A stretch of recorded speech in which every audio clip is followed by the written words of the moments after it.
Abbaa beekutu kana subata.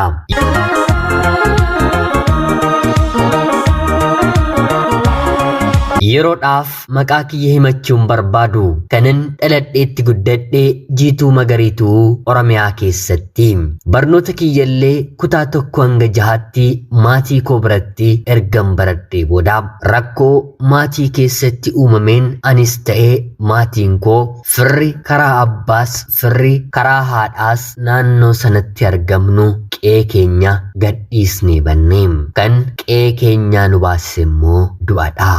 Jechaa gumaadhaam. Obboleessi abbaa kiyyaa inni quxisuun dhumarratti dhalatu fuudhuuf dubartii jaallatetti jaarsa si'a 3 erga ergatee booda warri intalaa gonkumaa sanyii isaaniitii hin heerumtu jedhanii intala dhowwatanii gurbaa fi intalli immoo wal jaallataniiru.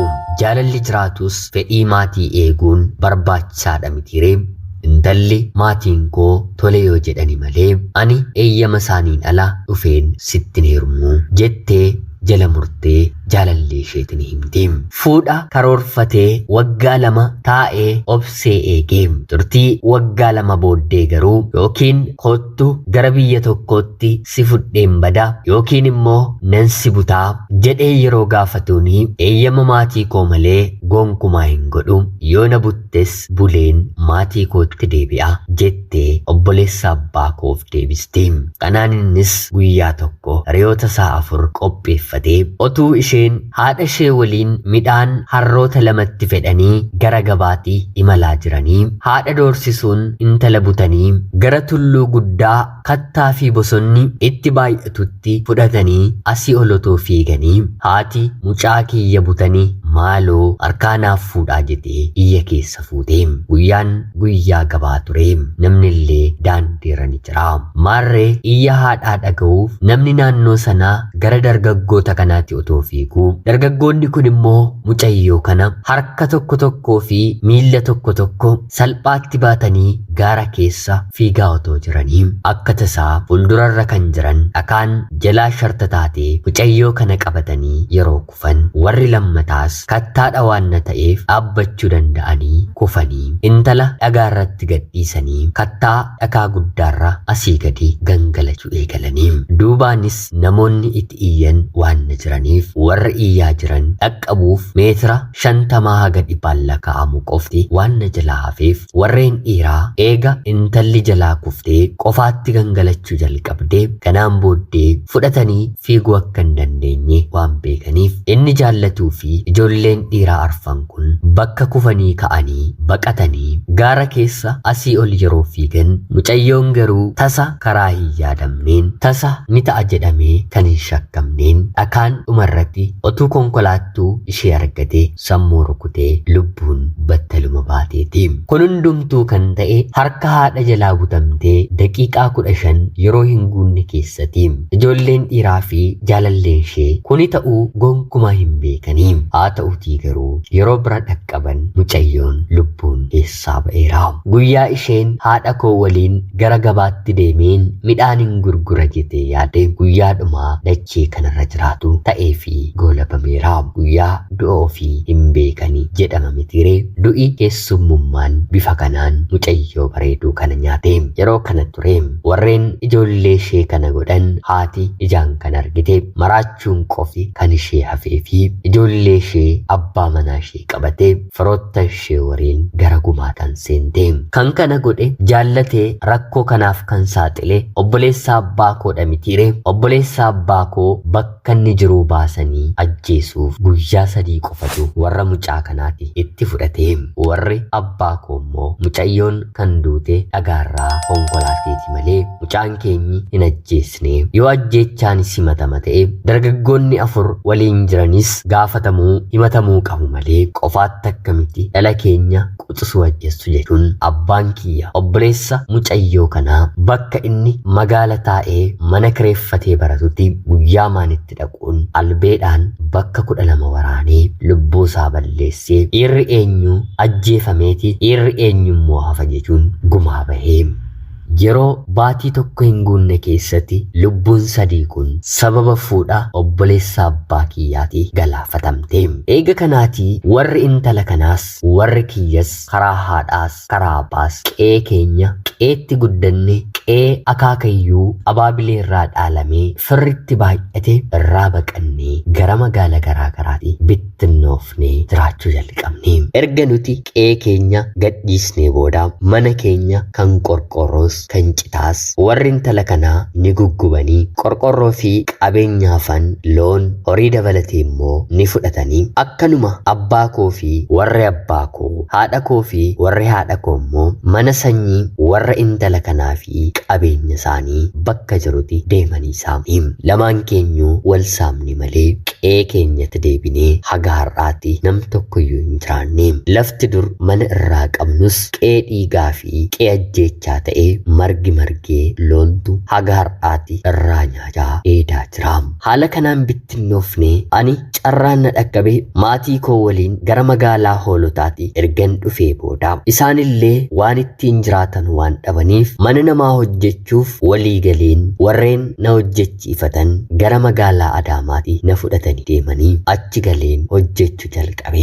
Kanaan warreen na hojjechiifatan anis ta'e maatiin kiyya maaliif baadiyyaadhaa akka dhufne waan beekaniif tarii mana keenya dhufanii warri gumaa keessan nuunis dhiiga keessan jedhanii nu ajjeesuu danda'u waan ta'eef jechuun manaa gonkumaa bahuu akka hin dandeenye na taasisanii anillee sodaa waan hin qabuuf waggaa 3 guutuu balbala mana sanaarraa otoo hin darbiin ergan jiraadhe booda turtii waggaa 3 boodee mucaamti firaa maatii ani bira hojjedhu kutaa 10 xumurtee gara biyya hambaa deemuuf mana isaanii teessee viizaa eeggachaa jirtuun wal barree hiriyaas walii taanee baasii gara biyya hambaatti deemuu baastee tokko lamaan na timtee maarreenis ergan qacaramee miindaa kiyyarraa qarshii tokkollee fudhadhee waan hin beekneef walitti qabadheeraa akkaawuntii koorra jira maaloo anaafillee haala naaf mijeessii jedheen gaafadheeniim. Yeroo kana isheen tole jettee maatii ani waliin jiraadhu firoottan ishee gaafatus haa ta'uutii garuu isaan kanaaf dhuftee mucaa seeraan nu hojjechaa jirtu mana keenyaa baasuu fi jechuun mana isaaniitii baasanii mana biraa akka teessu taasisanii. Haa ta'uutii garuu isheen yeroo gara biyya hambaatti maluuf kaatu nagaa isaan gaafachuuf nagaatti jechuuf maatii kana bira dhuftee bilbila qabattee turte nam tokkotti hin argisiisiin icciitiidhaan qabadhu biyya hambaa akkuman ga'een anatu siif hin bilbilaa haala ittiin piroosesii kana jalqabdu siifan mijeessaa jettee natti dubbattee gara biyya hambaatti imala ishee taasiste.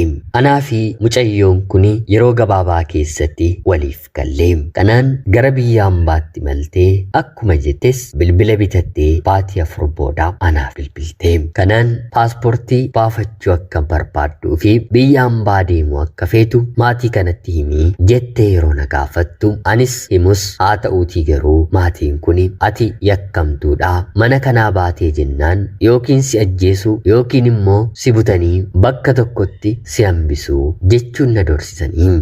Kanaan an dhugaa natti fakkaatee sodaadheen tole jedheen gadi taa'ee waan tanaan jedhanis guyyaa mucayyoon kun natti bilbilteetti isheetti himee. Kanaan isheenis dargaggeessa magaalaa Adaamaa jiraatu tokko guyyaa maatii ani bira hojjedhu mana hin jirretti dhufee akka na fudhatu natti himuun mana sanaatii akka ittiin bahee baduuf haala naaf mijeessitee dargaggeessi kun dhufee na fudhatee mana sanaan bahee. Waantan magaala keessas waa tokkoyyuu namas kan beeku waan hin qabneef maatiin ani waggaa 3 walakkaa bira jiraadhe rakkina maatii kiyya mudate dahoo godhatanii garbittii isaanii na godhachuun waggaa hamma kana namni gara biraan addunyaa kanarratti uumamuullee hanga hin shakutti mana isaanii keessa na jiraachisanii. Turtii kana booddee garuu dargaggeessi kun na fudhatee waraqaa eenyummaallee hin qabu maallaqa mataa isaatiin naaf baasisee paaspoortii kiyyas galmaa'een viizaan bakka guutamus na geessee meedikaala boodee viizaa kiyya ergadheen dargaggeessuma kana waliin mana isaa keessa jiraachuun eegalee ofii kutaa 12 xumuree yuunivarsiitii Adaamaatti sagantaa galgalaatiin barnoota digirii isaa barachaa jira. Harka caalu maatii isaatu gargaara. Haa ta'uutii garuu maddeettinnis hojii mataa isaa uummatee dargaggeessa jabaatee hojjechaa jirudha. Dhiiraa fi dubartiin mana duwwaa tokkotti kan wal hin beekne yoo ta'an torbanootaaf yoo bira ka'an maaltu uumama jettanii yaadu? Fedhiidhaan na barbaade, jalqaba dirqiidhaan na gudeede, booddee irratti garuu rakkoo kana hunda keessaa karaa isaa waan hin baheef haala nammiineen hangan deemuti na waliin ta'uu ni dandeessa jedheen ofii kiyya eeyyameefiin waliin ta'uu ni eegalee.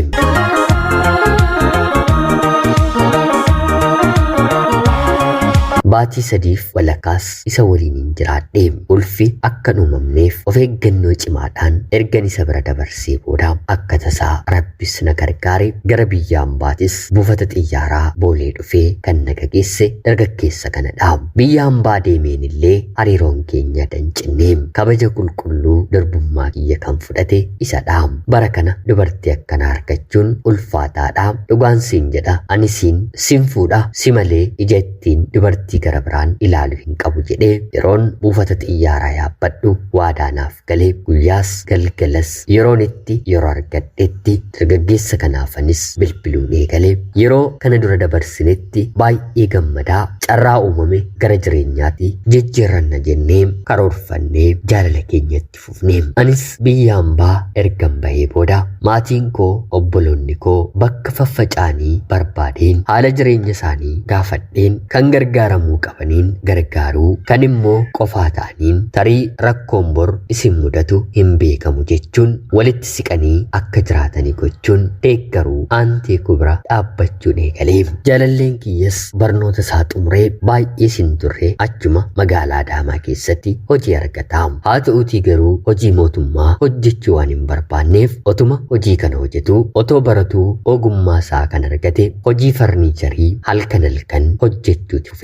Jaalalli keenyis haguma waggoota lakkoofsaa dhufne jabaachaatti deeme. Kana hundaaf biyya Ambaa akkan bahuuf mana sana keessaa akkan miliquuf dahoo kan naaf taate mucayyoo dubaraa jaalallee koo waliin wal na barsiistedha mitire. Gara jalqabaa irratti ofiifillee dargaggeessa kana ni feeti ture. Booddee irratti garuu akka nuti waliin turree fi waliin dabarsine yeroo beetetti otoo hin beeksisiin isarraa maqxee hiriyaama jaalallee koo waliin hariiroo eegaltee jaalala keessa seentee anaa fi isheen biyya Ambaa dhufnee obbolaa haadhoo waliif taane jechuun ni danda'ama. Yoo rakkatte anatu gargaaraanii yoo rakkadhe isheetu na gargaara. Waa'ee jaalallee walii keenyaa walitti malee nama biraatiin dubbannu gidduu keenyas duunama malee nama garaan galchinu. Kanaan waggaa 4 waliin dabarsine. Turtii waggaa 4 boodee lamaan keenyu gara biyyaatti deebine fuudhuu gaa'ela dhaabbachuu akka qabnu waliif gallee jaalalleewwan keenya mariisisnee isaanillee tole jedhanii fudhatanii garaagarummaa 7 kan jiruun anaa fi isheen misirroo taanii heerumnee anis jaalallee koo waliin isheenis reyaa jaalallee koo waliin wal fuunee mana kireeffannee jiraachuu eegallee. Akkuma ani abbaa manaa kootti heerumeen abbaan manaan koo hojii mootummaa gadhiisee maallaqa nani fidee dhufeen itti dabalachuun maashinoota garaagaraa bitatee mana farniicharii kan mataasaa banatee hojjechuu jalqabe. Namoonni hedduun ogummaa isaa waan dinqisiifataniif yeroo gabaabaa keessattis qabeenya gaarii lafa mana bitannee ijaarrachuu dandeenye. Turtii waggaa 3 keessattis anis ilma tokkoof dubara tokko hiriyaan kiyyas dubara tokkoof ilma tokko arganne. Hanga kanaatti jaalalaa fi kabaja ulfina guddaadhaan akka maatii tokkootti wal ilaallee mana isheedhaa yoo dhibame mana kootii nyaachaa mana kootii yoo dhibame immoo mana isheetii nyaachaa jireenya gaarii waliin dabarsaa turre. Abbaan manoonni keenyi lamaanuu hiriyaa waliin waan ta'aniif baay'ee wal gargaaru baay'ee waliinis dhaabbatu. Kanaan otoo jirruuti turtii waggaa 3 boodee abbaan manaan hiriyaa koo hojii qacaramee waajjira mootummaa hojjetu keessaatii ni ari'ama. Isheen maallaqa biyya Ambaatii hojjettee dhufteen gariin lafatti bittee gariin immoo meeshaawwan mana keessaa qaqqaalii ta'an sanuu abbaan manaan koo gatii gadi buusee fi siree soofaa biiffee qomsaaxinii bitattee mana ishee guutate. Ani garuu harka caaluun maatii koottiin gargaara. gargaaraan ture. Kanaaf immoo abbaa manaa koofiin kenne maashinoota mana mukaatti fayyadaman hunda isaattiin bitate. Abbaan manaa ishee hojiirraa akkuma ari'ameen wanti nyaatamuuf wanti dhugamu mana keessa ni dhiba. Kanaan abbaan manaan koo koottu anuma bira oolee yoo xiqqaate ijoollee hojjetan naaf to'atta jechuun hanga hojii argatutti maallaquma mana mootummaa keessatti hojii yeroo hojjetu argatuun qacaree hojjechiisuu eegalee. Hanga kanaatti anaaf jaalallee koo gidduu nagaa ture. Haa ta'uutii garuu abbaan manaan koo abbaa manaa ishee obbiratti hojjechiisuu yeroo eegalu garaagarummaan hinaaffaan anaa fi ishee gidduutti uumamuu jalqabe. Durayyuu kan inni barbaadu ture isa ture. Haa ta'uutii garuu situ narraa fudhatee ati carraa kootti buddeena kootti jiraachaa jirta dubbi jedhu natti darbachuu eegalte. Tarii eeyyeen ta'uu ni danda'a. Haa ta'uutii garuu isheen naaf dhiistee otoo hin taane carraama buddeena rabbi naafaniin nyaachaan jira malee gaa'ela dhaabbadheen turtii waggaa amma kana jiraadheen wanta na gaafatu yaada akkanaa natti kaasti jedheen yaadeen hin beeku. Sababiin isaa immoo yerooma sanallee haala keenya dhiistee dubbii kana nuti hin kaasne. Amma abbaan manaan ishee hojii dhabnaan akka waan abbaan manaan koo carraa jireenya ishee ta'etti natti haasa'uu eegalte. Anis dubartiidha mitiire oolmaa guddaa oolmaa gaarii jireenya kootiif ooltus haa ta'uutii garuu asirratti dhaabbadhu jedheen isheetti dubbadhe. Akka kaleessa wal jaallannu obbolaa waliif taanu icciitii waliif qoonnu waliin gammannu waliin boonyu ayyaana wal waamnu gadda waliif baadiyyaa waliif deemuun hir'achaa dhufuun booddee irratti immoo ni dhaabbate. Walitti deemuus dhaabne. Naannoo baatii 3 kanaan erga turree booda lola keenya kan hubatan abbaa manoonni keenyi wal bira nu kaa'anii rakkoo keenya otoo hin himatiin rakkoo keenya gara biraa goonee lamaan keenyu taasofnee walitti araaramne. Akka tasaa ta'ee araara keenya boodee abbaan manaan ishee baadiyyaarraa maallaqa guddaadhaan hojii ni argata. Kanaan haati manaan baay'ee gammadee ammaan booddee abbaa manaa kee wanti na yaachisisu hin jiru abbaan manaan koo isaan ol galii argata manas yoo ta'e amma jaarrannaa jettee hinaaffaa keessa ishee erga araaramnee booda natti dubbatte. Haa ta'u jedheen bira darbee amma immoo baatii muraasa booda abbaan manaan koo hojii kontiraata guddaa akkuma fudhateen bakka hojii hojjetu gamoon wanta ijaaramuuf ka'ii jedhanii bakka hojiitii isa kaasanii maallaqa of harkaa qabu hunda hojii kontiraata fudhate kanatti fixee isaan immoo maallaqa kennuufii didanii baatii 7 innis ta'e ani rakkoo nuti argine isinitti dubbachuu hin danda'u. Yeroo kana ani daa'ima sadaffaa kiyyaaf ulfan ture. Rakkinuma kana keessatiin mucaa kiyya dhahee yeroon rakkadhu kanatti abbaan manaan koo naaf gochuu naaf bituu waan hin dandeenyeef re'aa kiyya kanaatiin kana na hawwisiisee kanan barbaade maaloo yeroon jedhuuni ofii maallaqa qabduun ijoollee isheef maal akka gochaa turte maal akka bite tokko lamaan natti himuun na inaafsisu ulfa ta'een miirri hin taane kanatti dhaga'amu na taasiste. Waan guddaas na hawwisiisee miti haa ta'uutii garuu waanuma xiqqoo kana guyyaa tokkoofillee baatee natti dhufuu didee kanaan garaatiin qabadhee rakkoon silaa fixeensa mitiiree daa'ima kiyya daheen torbee 2 booda maallaqni abbaa manaa kiyyaa gadhiifamee fi hanqinni maallaqaa mana keenya keessaa dhibame. Ta'us garuu yeroon dabarsine baay'ee ulfaataadha. Ammallee liqeeffachuuf isaa ta'u walii galuuf magaala kana keessa namni ani beeku hin jiru. Kanaan utoo jirru anaa fi abbaan manaan koo konkolaataallee kan manaas kan hojiis bitannee jireenya guutuu jireenya quufaa ijoollee 3 qabnu waliin jiraachuuti fuune. Abbaan manaan ishee hojii argateerra waggaa 1 baatii 6 erga hojjetee booda hojiin sun hin dhaabata. Ammas hojii dhabaa ta'e. Yeroo maallaqni jiru maatiin kun yookiin immoo hiriyyaan koo walitti hin qabatanii akka nama bordu'u waan hundumaa har'a fituu barbaadu. Yeroo sanatti mindaa guddaa argatu haa ta'utii garuu mindaan isaanii baatiirra hin darbu. Innis ta'e isheen waan uffataniif waan nyaataniif irra caalaa dhiphatu. Ijoollee isaaniifillee haga kanaati nama ta'ani miti. Kanaan otoo jiraniiti hojiin dhibe mitiire akka kaleessaa maallaqa guddaa baasuun waan hin jirreef ilmaan 2 qabatanii walitti bu'anii wanta abbaan manaan hojii sana dhabeef haati manaaf abbaan manaan gargar ba'anii dhabiinsi maatii kana gargar baase.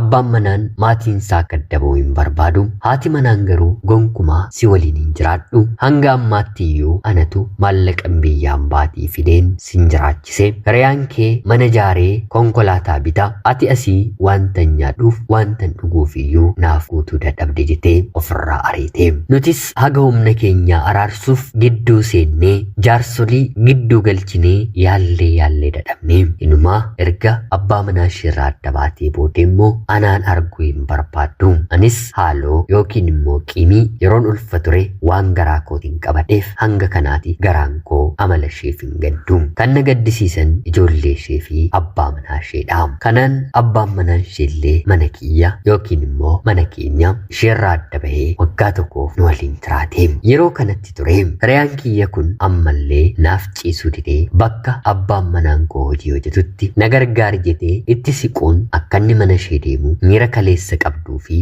ani carraa ishee akkan fuudhe akka nyaadhe gochuun abbaa manaa koo haasa'uu suutas amansiisuu ni eegalti. Kana yeroon abbaa manaa koo irratti baru anaa fi abbaa manaa koo gidduuttis garaagarummaan uumamuu jalqabe.